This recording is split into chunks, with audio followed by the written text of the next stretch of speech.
오늘 은혜 받으실 말씀은 시편 118편 1절에서 9절까지 말씀이 되겠습니다.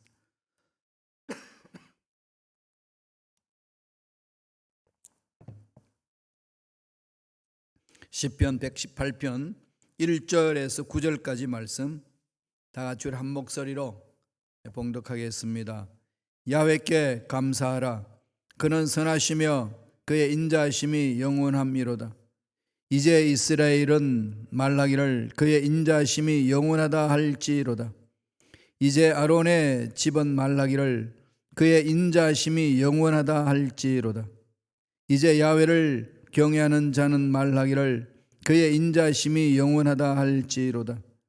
내가 고통 중에 야훼께 부르짖었더니 야훼께서 응답하시고 나를 넓은 곳에 세우셨도다. 야훼는 내 편이시라. 내가 두려워하지 아니하리니 사람이 내게 어찌할까. 야훼께서 내 편이 되사 나를 돕는 자들 중에 계시니 그러므로 나를 미워하는 자들에게 보응하시는 것을 내가 보리로다. 야훼께 피하는 것이 사람을 신뢰하는 것보다 나으며 야훼께 피하는 것이 고관들을 신뢰하는 것보다 낫도다. 아멘. 이 말씀 중심으로 하나님 편에 서 있을 때라는 제목으로 은혜 말씀을 나누겠습니다. 어느 편에 설 것인가 정말 중요하죠. 정치인들은 어느 편에 서느냐에 따라서 대권을 어떻게 잡느냐 못 잡느냐 정말 중요한 길에 서 있습니다. 그래서 힘 있는 편에 서려고 길을 서고 이렇게 줄을 서지요. 그런데 줄을 섰는데 보니까 그 줄이 썩은 줄이라. 그럼 끝나는 거죠. 그래서 이 어떤 줄을 잡느냐 어떤 편에 서느냐 정말 분별을 잘해야 됩니다. 세상의 정치인들은 그러한 것들을 아주 잘 찾아다니죠. 잘못된 쪽에 섰다가는 자기 생명도 잃어버릴 수도 있고 패가 망신당할 수 있기 때문에 정말로 중요한 부분이 되겠습니다. 그러면 우리 예수 믿는 사람들은 어떤 편에 서야 될까요? 사람을 찾아다니면서 써야 되나요? 돈줄을 찾아다니면서 써야 되나요? 이런 얘기하면 벌써 여러분 감을 잡죠, 그죠? 당연히 하나님 편이죠. 참 쉬운데, 그죠? 정말 쉬운데 그렇게 생각하고 말한 것만큼 세상에 나가서 정말로 진리 편에 서고 정의 편에 서고 공의 편에 서고 하나님 편에 설 수 있느냐? 이건 또 다른 차원의 문제가 될 수 있습니다. 우리들은 늘 마음판에 그렇지만 새겨야 되는 거죠. 진리 편에 서자. 하나님 편에 서자. 그런데 정말로 진리 편에 서고 하나님 편에 서면 승리를 맛보느냐? 여기에 대한 확신이 중요한 거죠. 이 확신이 없이 그저 교회에서 외치는 소리에 세뇌당해가지고 그렇지 공의에 써야지 진리에 써야지 선한 일에 써야지 라고 하면서 실질적인 삶은 전혀 그렇지 못하는 경우가 많이 있지 않습니까? 이유가 뭐겠어요? 몰라서 못 쓰는 게 아니죠. 그것은 힘이 없어서 그것을 지켜낼 만한 힘이 없기 때문에 그렇게 생각하고 말한 것처럼 행하지를 못합니다. 그러면은 진리 편에 서고 선한 쪽에 서고 공의의 쪽에 올바른 쪽에 서기 위해서는 힘이 필요하다고 했는데 어떤 힘을 가져야 될까요? 정말로 그런 힘이 있는가요? 이게 우리 신앙인들에게는 중요한 거죠. 오늘 시편 기자는 그에 대해서 말하고 있습니다. 하나님 편에 서면 힘이 있다는 거죠. 하나님 편에 서면 이긴다는 거예요. 하나님 편에 서면 평소에 생각했던 대로 올바른 데 쓰고 정의로운 데 쓰고 선한 데 쓴다는 것을 말한 만큼 책임을 져낼 수 있다. 이 강조하는 거죠. 하나님 편에 서면은 하나님은 우주 만물을 창조하신 분이고 그분 날마다 우리의 생각 우리의 말을 주관하신 분이고 그분을 신뢰하고 나아가는 자들에게는 하나님이 힘이 되어 주신다는 거죠. 시편 기자 계속 그러잖아요. 다윗이 힘들고 어려운 상황 속에 외치는 소리가 그것입니다. 하나님은 나의 힘이요 나의 요새시요 나의 방패이십니다. 이게 그냥 다윗이 입술로만 고백한 것이 아니라 일평생 자기 삶을 갖고 나갈 때에 가장 삶의 핵심 가치관이었습니다. 딱 오뚜기 밑에 쇳덩이가 있어가지고 아무리 넘어뜨려도 다시 일어나는 것처럼 다윗은 자기 중심에 전능하신 하나님의 은혜, 사랑, 자비하심 그 능력을 품고 있었습니다. 신뢰한 거죠. 그러니까 의인은 7번 넘어져도 8번째는 일어난다. 그 잠언서에서 했던 말씀 그대로 체험하는 거지요. 오늘 이 말씀을 통해서 우리 마음판에 새깁시다. 하나님 편에 서면 하나님은 우리의 삶을 주관한다.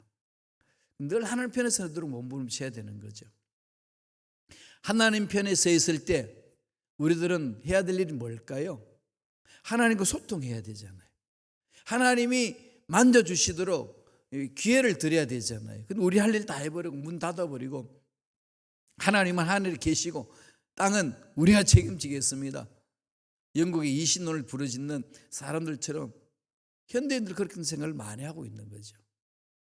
이런 문화 속에 살다 보면 나도 그 속에 푹 젖어 살아갈 때가 많습니다. 하나님 편에 서 있는 자는 어떤 삶을 살아야 될까요? 첫째로 부르짖는 삶을 살아야 됩니다. 야훼께 부르짖어야 돼요. 하나님 뜻이 있고 계획이 있어도 그것을 이루기 위해서 하나님 앞에 부르짖어야 됩니다. 저절로는 되지 않습니다. 소통을 하기 위해서 나가야 되는 거죠. 하나님과 길을 열어야 됩니다. 제가 늘 비유적으로 말씀을 드린 건데 은행에 수억이 내 통장에 들어있어도 은행장이 다 알고 있어도 돈을 찾는 방법이 합당해야 됩니다. 그냥 전화를 해가지고 돈 내놔라. 아무리 고함 질러도 돈 안 주죠. 그럼 또 고함 지르죠. 내 돈인데 왜 안 주냐고. 아무리 싸워도 돈 안 줍니다. 은행장도 알고 직원들 다 알지만은 돈 줄 수 없어요. 어떻게 해야 돈 주죠? 와가지고 그게 돈을 찾는데 사인을 해야 되잖아요. 도장을 찍어야 됩니다. 확인을 해줘야 되는 거죠. 알고 있음에도 불구하고 확인 그 서류가 들어와야 돈을 줍니다. 그게 은행에서 정한 법이잖아요. 하나님과 우리의 관계가 하나님 우리 필요한 거 다 알고 계셔도 하나님은 기도를 통해서 주신다는 것. 늘 마음판에 새기셔야 돼요. 기도를 통해서 주시는 것. 기도는 여러 가지로 나오는 거죠. 나중에는 그 기도가 하나님 앞에 교제가 깊어지면 깊어질수록 생각 자체가 기도가 되어버리는 거죠. 그 경지까지 들어가셔야 돼요. 말하는 게 기도가 되고 그러면 끔찍하죠. 그죠? 말하는 게 기도되는 거. 얼마나 무섭겠어요. 그죠? 하나님이 그래서 이스라엘 백성들을 광야에서 헛된 소리 할 때 말하는 대로 너희들이 말하는 대로 내가 다 듣게 해주마. 무슨 말인지 알아 이러거든. 이런 말씀을 하셨잖아요. 민수기 14장 28절에 그랬습니다. 내가 내 이름 들고 내가 맹세하고 말하노니 너희들이 내 귀에 무슨 소리가 들리든지 내 귀에 들리는 대로 해주마. 말이 기도가 된다는 거 아시죠? 그 정도까지 가면 여러분 말하는 건 저절로 조심이 되는 거죠. 하나님과의 관계는 그렇게 기도를 통해서 역사가 일어납니다. 부르짖어야 돼요. 말씀 보실까요? 시편 118편 5절입니다. 다 같이 한 목소리를 읽겠습니다. 내가 고통 중에 야훼께 부르짖었더니 야훼께서 응답하시고 나를 넓은 곳에 세우셨도다. 고통 중에는 세상의 일들 고통이 찾아올 때에 이 사람 저 사람 찾아다니기 전에 무릎을 꿇고 기도하는 거죠. 기도하면 길을 열어주시잖아요. 사람을 만나라. 누굴 찾아가라. 마음에 확신이 있거든요. 그 다음에 누구와 함께 나누라. 이런 거 오잖아요. 그래야 탈이 없습니다. 늘 하나님께 먼저 물어보고 출발하는 것. 오늘 하루를 어떻게 살아야 됩니까? 하나님께 물어보는 거죠. 하나님께 묻는 기도. 어린애가 눈을 뜨자마자 말을 배우면서 엄마한테 묻잖아요. 엄마 이건 뭐지? 저건 뭐지? 뭐지? 늘 그렇게 이야기를 해나가는 거죠. 그러면서 세상에 있는 물건들을 알아가고 상황들을 알아가면서 삶을 갖고 나오고 있지 않습니까? 하나님 편에 서 있는 자는 하나님께 묻는 기도를 하고 하나님께 부르짖는 기도를 합니다. 그렇게 하셔야 돼요. 그게 하나님과의 나의 관계에 있어서 우리의 필요한 것들을 채워주시는 방법입니다. 미국에서 한참 남북 전쟁이 치열할 때 일입니다. 노예 해방을 부르짖었던 링컨 대통령이 이 북군을 이렇게 주관하면서 남군과 대치했습니다. 그러나 로봇들이 이가 이끄는 그 남군, 이끄는 그 장군들이 참 군사들 굴복시키지 못했잖아요. 이 로봇들이 로봇 에드워드리 정식 장군 이름은 그 장군이 이끄는 그 군대가 정말 강했습니다. 그래서 그 남군들에 의해서 북군들이 많이 치명타를 입었습니다. 죽어가는 병사를 바라보면서 안타깝게 생각하고 부르짖는 거죠. 그런 대통령은 링컨 대통령은 그 모습을 보고 하나님께 매달리면서 기도했습니다. 그랬더니 강요들도 우리들도 각하처럼 기도하겠습니다. 하나님이 북군의 편에 서셔서 저 남군을 멸해달라고 기도하겠습니다. 얼마나 여러분 힘이 나는 소리겠어요. 그렇지 않을까요? 그랬더니 아브라함 링컨 대통령이 뭐라고 한 줄 압니까? 그런 기도하지 말라고. 깜짝 놀랐습니다. 왜 그런 기도하지 말라고 그럽니까? 그랬더니 하나님이 내 편이 되어 달라고 기도하지 말고 우리가 하나님 편에 서겠습니다. 그렇게 기도하라고. 유명한 일화가 있어요. 중요한 거죠. 하나님이 내 편이 되려고 기도하면은 그게 내 중심으로 나가기 때문에 하나님 뜻과 상관없이 그냥 땡깡 부르는 것밖에 되지 않을 수가 있습니다. 어떻게 하라고요? 요한일서 5장 14절에 하신 말씀 것처럼 우리가 그의 뜻대로 무엇을 구하든지 그는 들어주심이라. 항상 성경에서 강조하는 것은 하나님의 뜻의 문제죠. 뜻의 문제입니다. 하나님의 뜻을 따라가야 되는 거죠. 하나님이 내 편이 되어 주십시오 기도하는 게 아니고 우리가 하나님 편에 서겠습니다 이거잖아요. 이건 우리 신앙생활의 가장 기본 원칙이고 우리 기도의 중심이 되어야 됩니다. 이런 건 많이 경험하죠. 월드컵 경기, 축구 경기 하면은 다 하나님 우리 편 이기게 해달라 기도하잖아요. 근데 상대편도 우리 편 이기게 해달라 기도하거든요. 정말 그때 하나님 제일 곤란하실 것 같아요. 다 그냥 예수 믿는 사람 한두 사람입니까? 한국하고 독일하고 시합할 때 독일에 그리스도인들이 많았고 한국에도 그리스도인이 많은데 딱 우리 편 이기게 해달라고 기도하면 하나님은 어떤 기도를 응답하실까요? 참 아이러니하지 않나요? 그때마다 우리는 어떻게 해야 되죠? 우리가 하나님 편에 서겠습니다. 하나님 뜻 안에서 이루어지게 하여 주옵소서. 이게 가장 중요한 기도의 방향입니다. 그러면서 하나님 편에 서 있는 자들이 해야 될 일은 그렇게 부르짖는 거죠. 기도만이 이 문제 해결할 수 있다는 것. 하나님이 우리 문제를 해결하시는 방법이잖아요. 두 번째로는 하나님 편에 서 있을 때 우리들이 가져야 될 자세는 어떤 걸까요? 두려워하지 않는 겁니다. 두려워하지 말라. 하나님을 신뢰하면서 두려워하는 것은 자꾸 우리 훈련 안 돼서 그렇거든요. 순간적으로 물론 두려워할 수는 있습니다. 문제가 꽝 터지면은 아무 생각도 안 날 때 있잖아요. 그래가지고 엉뚱한 일을 할 때 많거든요. 소돔과 고모라 땅 그 멸망받을 때에 뒤를 돌아보지 말고 피하라 그런 말을 하나님이 말씀하셨는데 롯의 부인은 그 뒤를 돌아보다가 소금기둥이 됐다는 기록을 하고 있습니다. 보여주잖아요. 왜 그랬을까요?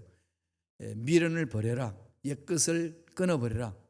그쪽을 향하여 마음을 두지 말라. 새롭게 시작하는 거다. 근데 그 말을 부정한 거죠. 소금기둥이 되었습니다. 남은 것이 롯과 두 딸입니다. 그러니까 이 동물 속에 있으면서 큰 딸이 기발한 아이디어를 냅니다. 왜 기발한 아이디어를 내죠? 세상 사람 다 죽었다. 이 세상은 끝났다. 이제 이 세상에 인류에 남은 사람은 아버지가 있고 여자인 나하고 너밖에 없다. 동생한테 그럽니다. 이게 아버지와 딸의 관계가 아니라 이제 세상의 인류를 구원해야 되는 관계로 형성되어 버렸습니다. 왜 그런 생각을 했을까요? 소돔과 고모라 땅이 멸망하는 순간에 다 끝났다고 생각하는 거죠.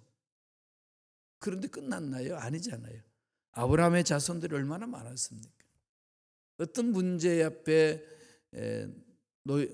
서 있을 때 그 문제가 나를 사로잡으면 모든 인간은 감정을 가지고 있기 때문에 보편적인 감정은 두려움이 있습니다. 그 두려움에 휩쓸려 들면 이성이 마비되어 버립니다. 어떻게 해야 될지 그냥 삼척 동자도 알 수 있는 그거를 깡그리 다 잊어버리는 거죠. 그러면 엉뚱하게 판단합니다.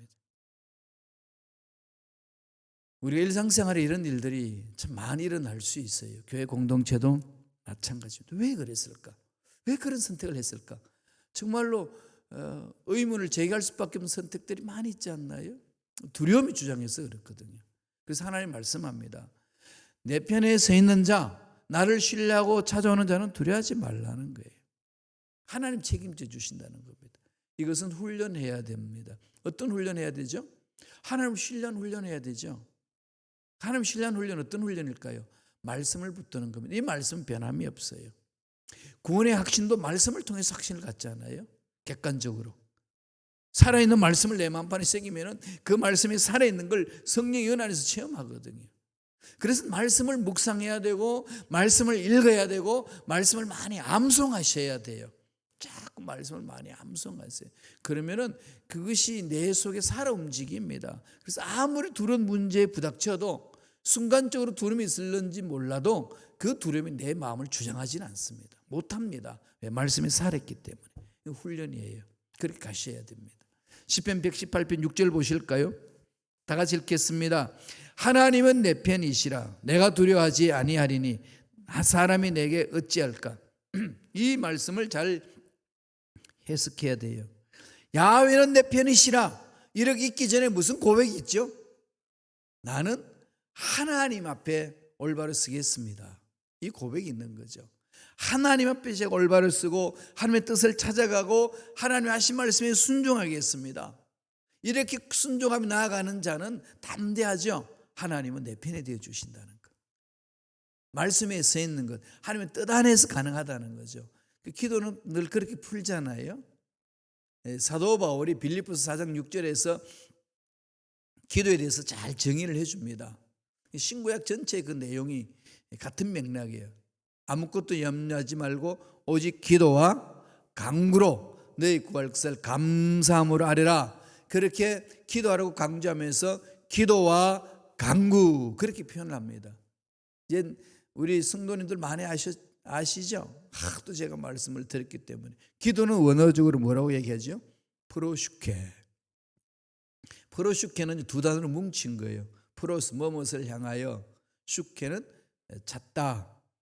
하나님을 향하여 찾는 것, 하나님께 마음을 맞추는 것, 하나님의 뜻을 구하는 것, 그게 기도라고 표현되어집니다. 기도는 제일 먼저 뭐 하는 게 어디서 출발할까요? 뜻을 찾는 데서부터, 하나님의 마음을 구하는 데서부터 시작합니다. 그리고 간구, 데에시스. 데에시스라는 말은 나의 필요를 요청하는 거죠. 하나님의 뜻 안에 들어가서 나의 필요를 요청하는 겁니다. 그래서 기도는 늘 하나님 뜻의 문제고 뜻 안에서 하나님이 기도하라고 한 내용을 부여잡고 기도하는 것이 기도 내용이 된다는 거죠. 나의 필요를 구하는 겁니다. 뜻의 문제죠. 신앙생활은 그렇게 가는 겁니다. 먼저 그 나라 그 일을 구하는 것이고 의를 구할 때에 필요한 것을 채워주신다고 주님이 말씀하셨듯이 그렇게 가야 되는 거죠. 오늘 6절에 보니까 야훼는 내 편이시라, 이런 내 편이다, 이 말은 하나님 뜻과 아무 상관없이 하나님 내 편입니다, 이런 주장은 안 된다는 거죠. 하나님 말씀에 서 있고 하나님 자녀로서 하나님의 뜻에 순종할 때 하나님 내 편에 되어 주신다, 이 확신에, 이 관계죠. 그런 자들은 뭐 하지 말아야 되죠? 두려워하지 말아야 되는 거예요. 두려워하지 말라는 겁니다. 신구약 성경에 두려워하지 말라는 366회나 사용합니다. 366번. 1년은 365일인데 왜 366번을 말씀하셨을까요? 하도 두려워하니까 날마다 하나님 두려워하지 말라고 그러고 윤달 계산해서 보너스로 하나 더 붙여주는 거죠. 두려워하지 말라. 아버지 마음이에요. 두려워하지 말라. 돈 없어도 두려워하지 말고, 건강 없어도 두려워하지 말고, 앞길이 막혀도 두려워하지 말고, 하나님을 바라보라는 거죠. 하나님을 신뢰하라는 거죠. 하나님 편에 서기만 하면 하나님 내 편이 되어 주셔서 그 문제 해결해 주신다는 것 아니겠습니까? 다윗이 정말로 힘들고 어려운 경우를 많이 했습니다. 다 아시잖아요. 왕 되기까지 얼마나 사울한테 쫓겼는지 모릅니다.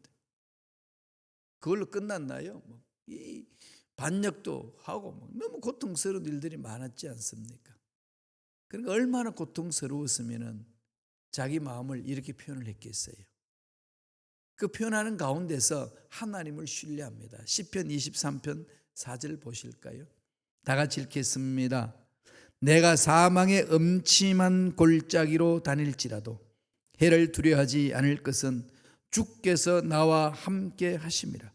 주의 지팡이와 막대기가 나를 안위하시나이다. 힘들고 어렵고 고통스러운 그 상황을 사망의 음침한 골짜기로 표현합니다. 사망의 음침한 골짜기 다닐지라도 안 다닐 수 없습니다. 내가 다니고 싶지 않아도 그런 길이 내 앞에 자꾸 놓여질 수 있기 때문에 이 타락한 세상에 살면서 사망의 음침한 골짜기 지나가지 않을 수 없다는 거죠. 그러나 지나가도 뭐라고 그럽니까? 해를 두려워하지 않을 것은 주께서 나와 함께 하심이라. 주님이 나와 동행해 주신다. 믿음이잖아요. 이런 확신은 어디서 오죠? 내 마음을 하나님께 맡길 때 가능한 것 아니겠습니까? 자녀들의 마음이에요. 하나님 품에 안기는 거. 하나님 품에 안기면 세상 만사 두를 게 어디 있습니까? 자녀들은 엄마 품에 안기면, 아빠 품에 안기면 세상 만사 두려워할 것 없지 않습니까? 새건 잠듭니다. 아무리 전쟁통이라도 엄마 품에 안기기만 하면 어린애기는 잠들지 않아요. 편안하게. 아무리 힘들고 어려운 세상의 문제들이 펼쳐진다 할지라도 하나님이 나를 품어주시면 우리는 그 모든 문제에서 능히 이겨낼 수가 있습니다. 시편 118편 6절 한번 더 읽어볼까요? 다 같이 읽겠습니다. 야훼는 내 편이시라. 내가 두려워하지 아니하리니 사람이 내게 어찌할까. 두려워하지 말라고 계속 강조하는 것 마음에 새깁시다. 이 말은 다른 말로 표현하면 무슨 말씀일까요? 두려워할 수밖에 없는 상황이 늘 세상에 있다는 거죠. 하나님의 자녀들이 살아가는데 두려워할 수밖에 없는 일들이 비일비재하게 일어난다는 겁니다. 하나님은 아시고 그것을 말씀하시는 거거든요. 그래서 우리는 그 환경에 순종하지 말고 문제에 순종하지 말고 자꾸 이 하나님 말씀에 순종하는 그 마음을 훈련하셔야 돼요. 그 마음을 가지셔야 되는 겁니다. 마지막 세 번째로 어떻게 하라는 거죠? 문제 있을 때마다 어려움 있을 때마다 야훼께 피하라는 거죠. 이 자꾸 같은 맥락입니다만은 문제 있으면 가슴 파고 들어가야 돼요. 하나님 품으로. 죄를 지어도 하나님 품 안으로 파고 들어가야 됩니다. 왜? 회개하면 용서하시니까. 이거 흔들리지 말아야 돼요. 사람이 아무리 죄 짓지 않고 살겠다고 결심해도 돌아서는 순간에 죄 짓잖아요. 오죽했으면 칼빈이 인간은 죄 짓는 공장이다. 죄를 만드는 공장이다. 이런 표현을 했겠어요. 칼빈이 말해보니까 그런 거예요. 사도 바울도 로마서에서 그 고백하잖아요. 내가 원하는 건 하지 않고 왜 원하지 않는 그런 짓을 하는지 모르겠다. 나도 몰라. 그게 바울의 고백이거든요. 그때 고백할 때 바울은요, 사역을 마무리하는 단계입니다. 위대한 사역을 감당했고 하나님의 놀라운 능력을 체험했던 사도 바울이 자기의 모든 사역을 마무리 짓는 그 단계에서 한 번도 보지 못했던 로마 교인들에게 편지 보내면서 내가 왜 이러는지 모르겠다. 자기 실존을 고백하잖아요. 인간의 연약성이죠. 쓰러질 수밖에 없는 인간의 육체의 죄성이 있습니다. 그러니까 네 죄성이 있기 때문에 죄를 짓는 거지. 이럴 때마다 회개하고 돌아서서 하나님을 멀리 떠나는 삶이 아니라 더 하나님 품으로 와야 되는 거예요. 그래서 오늘 말씀에서 야훼 편에 서는 자, 하나님 편에 서 있는 자는 자꾸 야훼께 피하는 훈련을 해라 하는 거지. 야훼께 피해라. 시편 118편 8절 9절 보시겠습니다. 다 같이 우리 한 목소리 읽어볼까요? 야훼께 피하는 것이 사람을 신뢰하는 것보다 나으며 야훼께 피하는 것이 고관들을 신뢰하는 것보다 낫도다 이거죠. 연줄 찾아다니지 말고, 줄 찾아다니지 말고, 영원토록 우리를 붙들어 주시는 전능하신 하나님이 만들어 주신 줄, 하나님을 찾으라. 하나님께 피하라 이거죠. 사람은 신뢰 대상이 아니고 사람은 무슨 대상이죠? 사랑의 대상이고, 이 세상에 하나님이 일을 할 수 있도록 돈을 주는 건데, 돈은 사랑의 대상이 아니잖아요. 돈은 이용의 대상이고, 돈은 이용해야 되고 사람은 사랑해야 됩니다. 그런데 이것이 왜곡되면 다 뒤집습니다. 돈은 사랑하고 사람은 이용해 먹고. 이게 세상의 모습 아니에요? 이런 부분에 있어서 우리 그리스도인들은 그게 아니다라고 외칠 수 있어야 되는 거죠. 그게 하나님 앞에 올바로 서 있는 자의 삶입니다.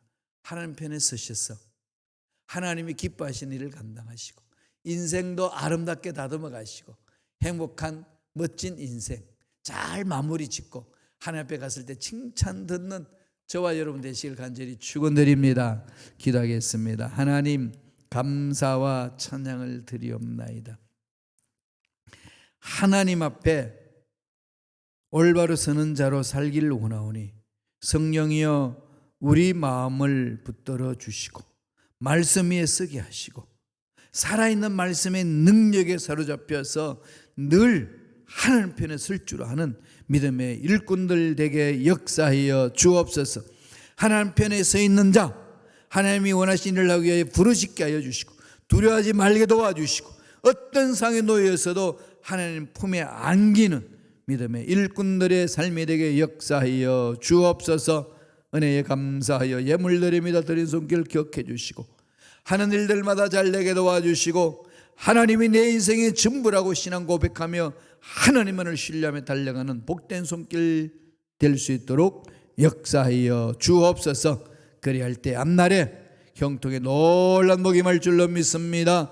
은혜의 은혜로 축복하여 주시옵소서. 감사하고 예수님 이름으로 축복하며 기도드리옵나이다. 아멘.